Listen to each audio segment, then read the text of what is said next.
On this week's episode of Motivational Minutes, entrepreneur Lauren Imparato shares how you can still have a successful career without having a linear career path. When it comes to just in general, I think people, the metaphor that you also bring up too is I think that you talked about how like there's across the board, I guess we all have these biases that we're dealing with. And there's a parallel universe happening with an argument that things are inherent in us as humans.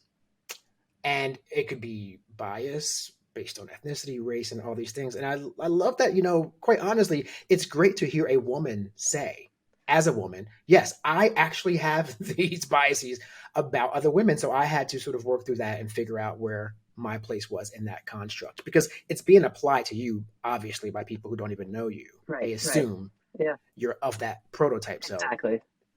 you have to change that dynamic. Well, So I my think that's pretty mom always amazing. taught us that assuming makes an ass out of you and me. Absolutely. We had the same mom, Yeah. apparently. So we're brother and sister, There we clearly, go. at I this knew I point. liked you. And, another similarity I love when I read about you is the non-linear career path. And I'll bring that up too, because just a couple of days ago, I interviewed an amazing recruiter expert named Bert E. Miller. And one of the or topics we discussed was this non-linear career path. And you definitely have had one. Um, and I too, as it was explained to me once by a CMO, he said, "We hired you, but I will be honest. You looked unconventional on paper," is the way the way he phrased it.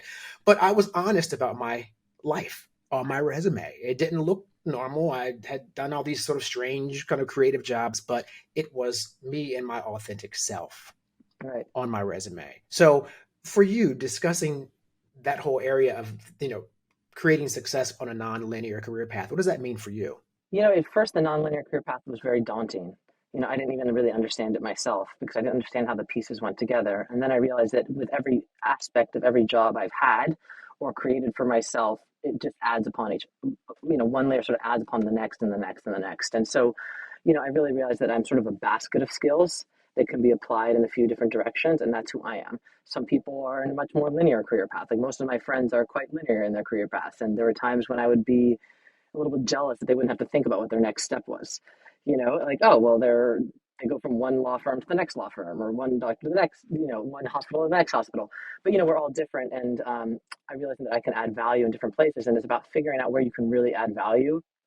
I think that actually generates value as well. And when I think about the linear career path in regard to a resume, because we have to think about it in that term too, I guess, because you're being judged, like that's your calling card when you are trying to get a job. So someone's judging you exactly on these like bullets, basically, Right, and there's and so it's much hard. more to you. Yeah, it's very Yeah. hard to piece those bullets together. To your point, and I think that it takes the person that's going to hire you is going to understand why.